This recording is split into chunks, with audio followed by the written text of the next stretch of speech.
हम चाह रहे थे कि हमें एडवोकेट प्रोटेक्शन एक्ट मिले, जो कि हमारी कई सालों से डिमांड है, लेकिन मिला क्या? Advocate amendment bill 2025। लेकिन जो लोगों को न्याय दिलाते हैं वो अपनी आवाज़ कहाँ उठाएंगे? और अगर नहीं मिलेगा तो ये भी पता है मुझे कि ये फिर पूरा हिंदुस्तान में ये इसका आंदोलन होगा। थाने में आज हमारी वो इज्जत नहीं है जो पहले कभी हुआ करती थी एडवोकेट की। विधानसभा चुनाव के पहले इन्होंने बहुत वादे किए, जो कहेंगे हम करेंगे, जो कहेंगे करेंगे। वकील एकता, वकील एकता, वकील एकता।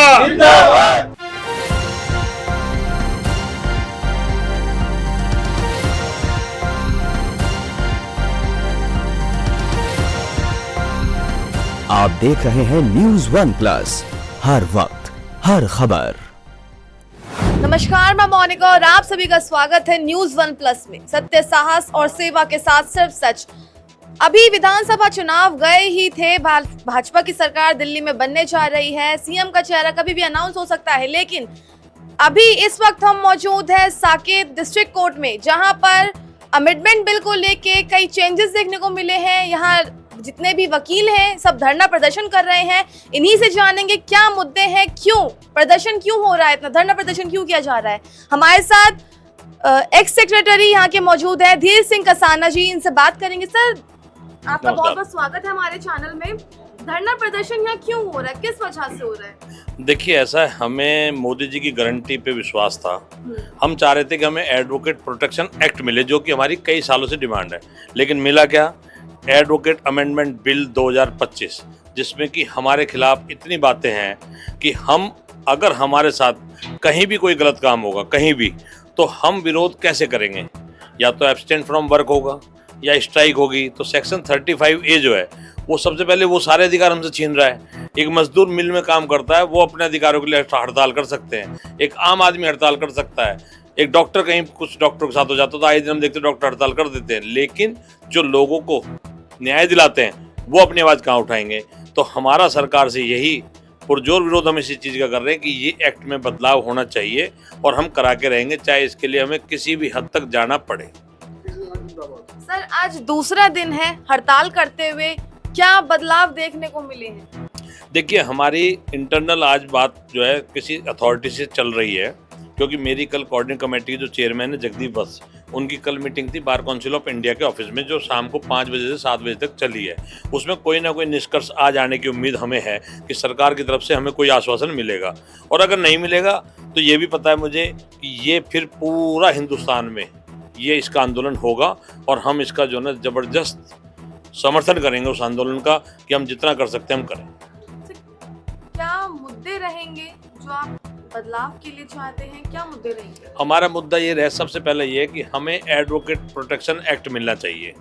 आए दिन आप देखेंगे कोर्ट के अंदर क्लाइंट्स आजकल इतने उग्र हो गए हैं, और यहाँ क्लाइंट्स जो है क्रिमिनल भी आते हैं। अगर दूसरी पार्टी का, विपक्ष का वकील होता है, अब हम तो अपना काम कर रहे हैं, हमें अपने काम से नहीं रोक सकते। एक पक्ष होता है, एक विपक्ष होता है, तो कोई भी आके पीट देता है। तो हमें चाहिए एडवोकेट प्रोटेक्शन एक्ट। थाने में आज हमारी वो इज्जत नहीं है जो पहले कभी हुआ करती थी एडवोकेट की।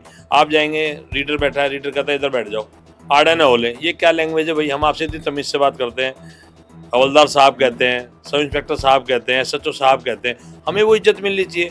तो हमारा यही है कि हमारी मांग ये है कि हमें इज्जत मिले, और ये जो संशोधन किए गए ये ना हो। चलिए, हम और लोगों से बात करेंगे। सर, क्या कहना चाहेंगे आप इसमें? देखिए मैम, हमने इस बार जो विधानसभा का इलेक्शन हुआ था, हमारे सभी वकील भाइयों ने भाजपा को बढ़ चढ़ के वोट दिया था, और इसी उम्मीद से दिया था कि हमारे एडवोकेट्स को वो प्रोटेक्ट करें, और एडवोकेट प्रोटेक्शन एक्ट लेके आए, जो कि बहुत जरूरी है। आज हमारे को कोई प्रोटेक्शन नहीं है, हमारे कोई भी आके हमारे को कोई गोली मार सकता है, कि हम तो डरे हुए हैं कि हम किसी अपोजिट साइड का हम केस नहीं सकते। क्रिमिनल्स होते हैं, उसके लिए सबसे पहले चाहिए कि हमारे को एडवोकेट प्रोटेक्शन एक्ट दी जाए। अभी हमारे पर अलग से हमारे को कर रहे हैं, यानी हमने इलेक्शन जिताया, और हमारे को एक नया ट्रैप में लाने के लिए कि हम स्ट्राइक नहीं कर सकते। हम स्ट्राइक क्यों नहीं कर सकते? हम अपना हक के लिए स्ट्राइक करेंगे, और ये हमारा राइट है। अगर हम नहीं करते हैं तो ये आगे हमारे लिए, आगे हम तो फिर हम किसी का न्याय दे नहीं सकते। न्याय के लिए हमारे को बहुत जरूरी है एडवोकेट प्रोटेक्शन एक्ट। हम प्रधानमंत्री से यही करते हैं, प्रधानमंत्री जी और लॉ मिनिस्टर से हम ये कहते हैं कि हमारा जितने जल्दी हो सके हमारे को एडवोकेट प्रोटेक्शन एक्ट लेके आए हमारे लिए। Thank you ma'am.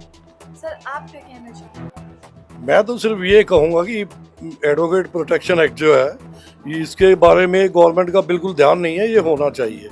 और ये अमेंडमेंट बिल जो लाए हैं, ये तो बहुत परेशानी वाली बात है हमारे लिए। हम तो बहुत ही ज़्यादा खतरे में आ जाएंगे। यहाँ क्रिमिनल्स आते हैं बहुत। विधानसभा चुनाव के पहले इन्होंने बहुत वादे किए, जो कहेंगे हम करेंगे, जो कहेंगे करेंगे। अब ये प्रोटेक्शन बिल जो है, कम से कम इसको जब तक वापस नहीं लेते हैं, ये स्ट्राइक जारी रहेगी और ये स्ट्राइक जारी जरूर रहनी चाहिए। और मैं चाहूँगा कि पूरी दिल्ली में स्ट्राइक हो रही है, बाकी स्टेटों में भी करनी चाहिए और स्टेटों में भी होगी। धन्यवाद। मैम, इसकी प्रमुख वजह क्या हो सकती है? जो अमेंडमेंट बिल पास हुआ है अभी, क्या प्रमुख वजह है इसकी? वजह तो क्या हो सकती है कि वही हमें एडवोकेट्स को दबा के कि हम इनके कमज़ोर रहें, हम इनके अंडर हम आए, हम इन्हीं की सुने, हमारी खुद की पावर ख़त्म कर देना, हमारी अपनी वो, तो ये गलत है और हम इसको मतलब करते रहेंगे जब तक ये वो ना हो। आप सभी को क्या लगता है कि ये जो आप मांगे कर रहे हैं वो कब तक पूरी हो जाएंगी? हम सब वकील भाई अगर एक साथ लगे रहे तो जल्दी हो सकती हैं, लेकिन अगर कुछ हमारे वकील भाई थोड़ा अपना पर्सनल वो लेके थोड़ा जो कर रहे हैं, अपीयरेंस दे रहे हैं, वो हमारे लिए थोड़ा नेगेटिव जा रहा है। वरना अगर हम सब वकील एक साथ होके हम हर डेट का हम मतलब बहिष्कार करें, कुछ भी हम किसी भी एक्टिविटी में ना रहें, तो बहुत जल्दी शायद 1 हफ्ते के अंदर सब हो जाए। वकील एकता, वकील एकता, वकील एकता, हम नहीं झुकेंगे, नहीं झुकेंगे, वकील एकता। धन्यवाद। आप जो है अभी दोबारा से तैयारी कर रहे हैं चुनाव लड़ने की, क्या कहना चाहेंगे, क्या मुद्दे रहेंगे? देखिए, सबसे बड़ा मेरा मुद्दा ये है कि वकील को इज्जत मिले, चाहे वो कोर्ट हो, चाहे थाना हो, और चाहे मेरे पड़ोस में कोई बदमाश रहता हो, गंदा आदमी रहता हो, उसको इज्जत मिलनी चाहिए। पहला उद्देश्य है। दूसरा उद्देश्य है कि मुझे काम करना है। काम करने का मतलब है मुझे ये 4 टावर हैं, चारों टावर एक दूसरे से जोड़ने 3rd फ्लोर से। दूसरा, चैम्बर्स की बहुत ही व्यवस्था खराब है, चैम्बर नहीं है यहाँ पर। हम 2012 में आए थे, तब के बाद कोई चैम्बर नहीं बना, कोई सीट नहीं बनी। हमारा 7th फ्लोर के ऊपर 8th फ्लोर पर एक FIR पास हुआ था 2019 में, 2020 में, आज तक उस पर कोई कार्रवाई नहीं हुई। और जो खाना है वो अच्छा क्वालिटी का, सस्ते दाम पर मिले, सब्सिडाइज रेट पर मिले। उसके बाद यहाँ पर टाइपिस्ट पूल 2 है मेरे, वहाँ पर विदाउट एडवोकेट कोई भी कागज नहीं बनना चाहिए। यहाँ नायब कोर्ट किसी से बदतमीजी ना करें, नायब कोर्ट डायरेक्ट क्लाइंट का काम ना कराएं। इस तरह के मेरे मुद्दे हैं और मुझे इतना विश्वास है कि मैं इन मुद्दों पर खरा उतरूंगा, क्योंकि मेरे अंदर इन सब की ताकत है जो यहाँ खड़े हैं। और मैं संघर्ष का नाम धीर सिंह कसाना है, और ये धीर सिंह कसाना की गारंटी है, जो कहता है वो करता है। क्यों साथियों? धन्यवाद। तो देखिए, यहाँ हमारे साथ कई लोग हैं जिनसे हमने बात करी अमेंडमेंट बिल के लेकर, और जो धरना प्रदर्शन कर रहे हैं उन सभी को लेकर।